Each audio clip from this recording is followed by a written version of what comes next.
తిరిగి BCN news కి స్వాగతం.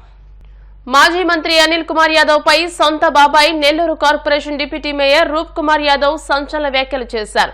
నెల్లూరు జిల్లాను అనిల్ సర్వనాశనం చేశారని, నెల్లూరు ఫతేఖాన్పేటలో కూల్ డ్రింక్ షాప్ లో పనిచేసుకునే అనిల్ ఎలా ఎమ్మెల్యే అయ్యారని ప్రశ్నించారు. ఉప్పమ్ముకునే వాళ్లు, పెయింట్ వేసుకునే వాళ్లు కార్పొరేటర్లు కాకూడదా అని ప్రశ్నించారు. నెల్లూరులో కార్పొరేటర్లు కష్టపడి రక్తాన్ని చెమటగా మారిస్తేనే అనిల్ 2 సార్లు ఎమ్మెల్యే అయ్యారని అన్నారు. అనిల్ కుమార్ ని ఎమ్మెల్యేని, మంత్రిని చేసింది తమలాంటి కార్యకర్తలేనని, 17 ఏళ్లు షిప్ ఆపరేటర్ గా పనిచేసిన వ్యక్తికి అదే పోస్ట్ ను 7 లక్షలకు అమ్ముకున్నారంటూ ఆరోపణలు చేశారు.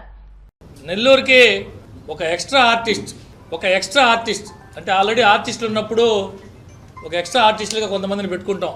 అట్లా ఒక ఎక్స్ట్రా ఆర్టిస్ట్ వచ్చి వైఎస్ఆర్ కాంగ్రెస్ పార్టీ కార్యకర్తల, నాయకుల పరిచయ వేదిక అంటే పాపం మా కొత్తగా నెల్లూరు నగర నియోజకవర్గానికి ఇన్ఛార్జిగా నియమించబడినటువంటి పర్వతరెడ్డి చంద్రశేఖర్ రెడ్డి గారు శాసన మండలి సభ్యులకి నగర నియోజకవర్గంలోని నాయకులు, కార్యకర్తలు తెలియదు కాబట్టి వాళ్ళని తీసుకొచ్చి ఈయన పరిచయ కార్యక్రమం పేరుతో ఈ ఎక్స్ట్రా ఆర్టిస్టు రకరకాలుగా అనేక మంది మీద పేర్లు ప్రస్తావించకుండా మాట్లాడడం జరిగింది.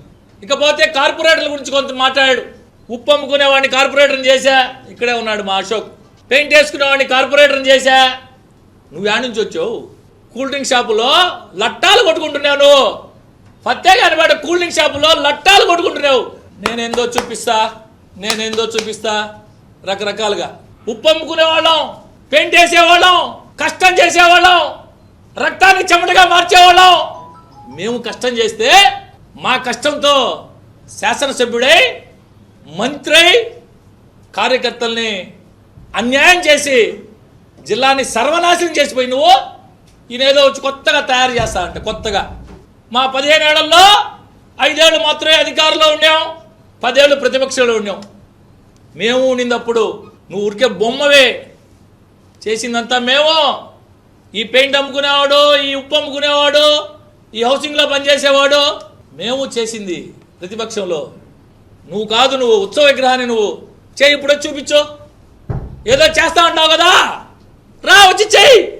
మైక్ తీసుకొని ఊరికే నేను ఇంకా మంత్రి అనుకుంటున్నాడో, ఎమ్మెల్యే అనుకుంటున్నాడో మాకైతే తెలియదు. ఒక దళితుడు 15 సంవత్సరాలు నీకు చెప్పులు మోసాడు, టీ కప్పులు తెచ్చాడు, అన్నం పెట్టాడు. నా బిడ్డను చదివించుకోనాయా, ITI చదివించాను, షిఫ్ట్ ఆపరేటర్ పోస్ట్ వస్తుందని. వెంకటేశ్వరపురంలో షిఫ్ట్ ఆపరేటర్ పోస్ట్ నాకు ఇమ్మంటే 7 లక్షల రూపాయలకి అమ్ముకున్నోళ్ళు మీరు. ఒక దళితుడు 17 ఏళ్ళు రాజీవ్ భవన్ పెట్టిన రోజు నుంచి మాతో ప్రయాణం చేసినాడు. కారు తోలుతాడు, నీకు చెప్పులు మోస్తాడు, టీ ఇస్తాడు, అన్నం పెడతాడు.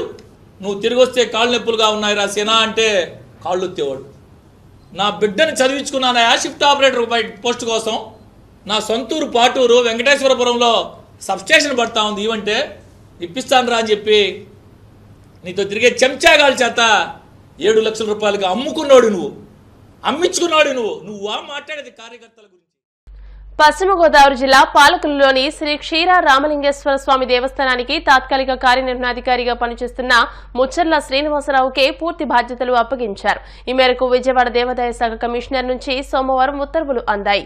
ఉన్నతాధికారుల ఉత్తర్వులను అనుసరించి క్షీర రామలింగేశ్వర స్వామి దేవస్థానం ఈవోగా శ్రీనివాసరావు పూర్తి స్థాయిలో బాధ్యతలు స్వీకరించారు.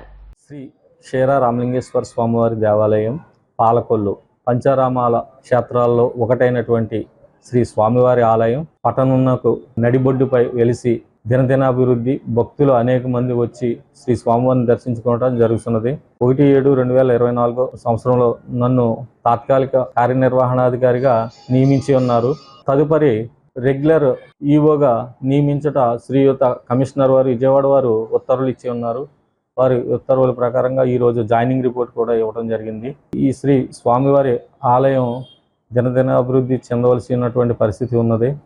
అలాగే భక్తులు తాకిడికి తగ్గట్టుగా సౌకర్యాలు కూడా ఏర్పాటు చేయవలసినటువంటి ఆవశ్యకత కలదు. శ్రీ స్వామివారి ఆలయంలో అనేకమైనటువంటి పనులు చేయవలసినటువంటి కార్యక్రమాలు కలవు.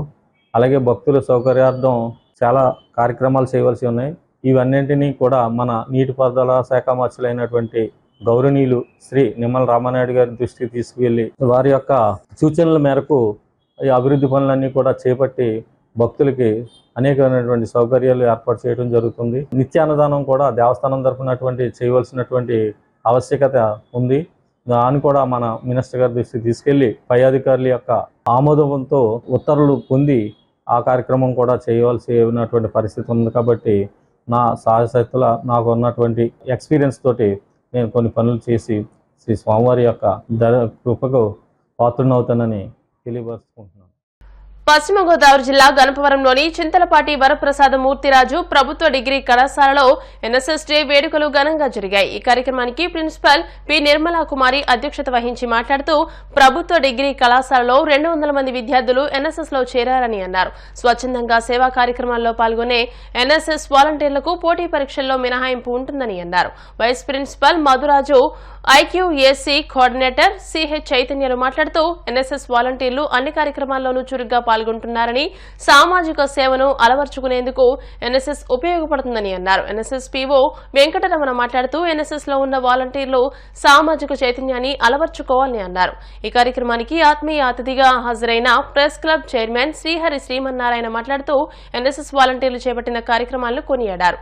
ఈ కార్యక్రమంలో అధ్యాపక బృందం T Akkiraju, KV Ganesh Kumar, Srinivasarao, G Venkatrao, GV Saradadevi, Shaik Parveen, Ansari, Rani, Balamanikanta, Swathi, Venkannababu తదితరులు పాల్గొన్నారు. ఇప్పుడు ఈ 2 సంవత్సరాల్లో మన కళాశాలలో ఈ ఎన్ఎస్ఎస్ సేవలకి గుర్తింపుగా ఈ సంవత్సరం జాతీయ స్థాయిలో జరిగే స్వచ్ఛతా హీ సేవా క్యాంపెయిన్కి మన కళాశాలను ఎంపిక చేయడం జరిగింది.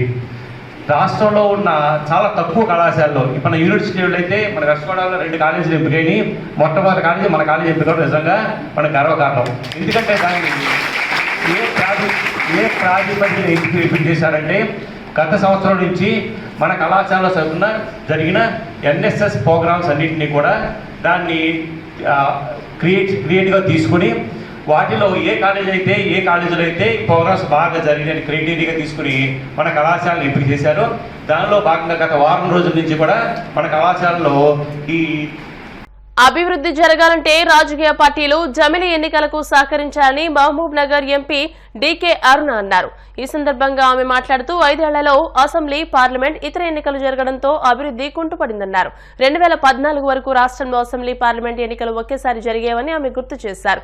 సీఎం రేవంత్ రెడ్డి రాజకీయాలను పక్కన పెట్టి తెలంగాణ నుంచి జమిలి ఎన్నికలకు మద్దతు తెలపాలని డీకే అరుణ కోరారు.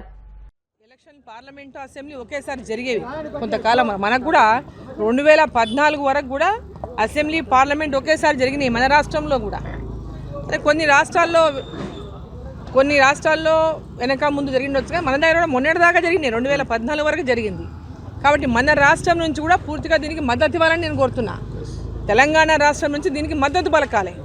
పార్టీ వేరు కదా అని చెప్పి ఈరోజు రాజకీయం చేయడానికి ప్రయత్నం చేయకూడదు. ఈ రాష్ట్ర ప్రభుత్వము, కాంగ్రెస్ పార్టీ 1 నేషన్ 1 ఎలక్షన్ అనేది ఈరోజు ఎలక్షన్లతో ప్రతి సంవత్సరం 5 సంవత్సరాలు కంటిన్యూస్గా ఏదో ఎలక్షన్ రావడం వల్ల అభివృద్ధికి పూర్తిగా అడ్డంకిగా తయారైన ఎలక్షన్లు, ఒకసారి అసెంబ్లీ ఎలక్షన్లు, ఒకసారి పార్లమెంట్ ఎలక్షన్లు, ఒకసారి లోకల్ బాడీ ఎలక్షన్లు, గ్రామ పంచాయతీ ఎలక్షన్లు, ఎంపీటీసీ, జడ్పీటీసీ ఎలక్షన్లు, మున్సిపాలిటీ ఎలక్షన్లు, ఇట్లా దానివల్ల అభివృద్ధి అనేటటువంటి దానికి ఆటంకం ఏర్పడతా ఉంది. దేశవ్యాప్తంగా ఒకేసారి ఎన్నికలు జరిగితే అభివృద్ధి పదంలో 5 ఏళ్లకోసారి ప్రజల దగ్గరికి వెళ్తారు అందరూ. ఆ తర్వాత ఎన్నికల తర్వాత రాజకీయాలకు అతీతంగా దేశం అభివృద్ధి, రాష్ట్ర అభివృద్ధి, గ్రామ అభివృద్ధి పైనే ఫోకస్ ఉండాలనేటటువంటి లక్ష్యంతోన 1 నేషన్ 1 ఎలక్షన్ అటువంటి ఒక డిసిషన్ కేంద్ర ప్రభుత్వం అంటే భారతీయ జనతా పార్టీ, ఎన్డీఏ ప్రభుత్వాలు తీసుకుని దానికి అనేక ప్రభుత్వాలు గతంలో కూడా ఈరోజు ఇప్పటికిప్పుడు కాదు, గత 2019 నుంచి 24 వరకు కూడా మధ్యలో ఈ డిస్కషన్ వచ్చింది. అప్పుడే రాష్ట్రపతి గారికి దీనిపైన ఒక కమిటీ వేస్తారు. దాని అధికారంలో లేనటువంటి పార్టీలు మాట్లాడడం పరిపాటి. అధికారంలో లేనటువంటి పార్టీలు, అధికారంలో ఉన్న పార్టీలపైన ఎప్పుడు కూడా ఇటువంటి వ్యాఖ్యలే చేస్తాయి. దాంట్లో ఏమి కొత్త ఏం లేదు. ఇది వాళ్ళు చేసే వ్యాఖ్య ఎవరు మామూలుగా వాళ్ళ అధికారంలో ఉంటే ఒక వ్యాఖ్య ఉంటుంది, ఇతరుల అధికారంలో ఉంటే ఒక వ్యాఖ్య ఉంటుంది. ఈరోజు భారతీయ జనతా పార్టీ, ఎన్డీఏ ప్రభుత్వం ఈ నిర్ణయం తీసుకున్నది కానీ దాన్ని వ్యతిరేకించాలా. అది మంచిదైనా ఏమైనా ప్రజలకు మేలు చేసేదైనా వ్యతిరేకించడమే లక్ష్యం. ప్రతిపక్షాల లక్ష్యం ఏముంటుంది? ఏ మంచి కార్యక్రమం అయినా కూడా దాన్ని వ్యతిరేకించాలంతే. అదే లక్ష్యంతో పనిచేస్తుంది. వార్తలు ముగించే ముందు ముఖ్యాంశాలు మరోసారి. టీటీడీ అరాచకాలు ఒక్కొక్కటిగా బయటకు వస్తున్నాయన్న ఆర్థిక మంత్రి పయ్యావుల. తిరుమలకు జగన్ ఎప్పుడూ గౌరవం ఇవ్వలేదంటూ వ్యాఖ్య.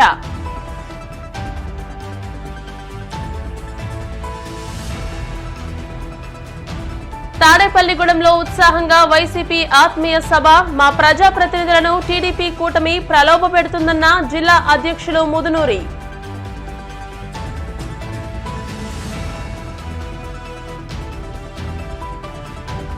తప్పును సరిదిద్దే బాధ్యత పవన్ మీదే ఉంది. తప్పించుకోవడానికి పక్కదారి పట్టించొద్దన్న వైసీపీ నేత పోతిన మహేష్.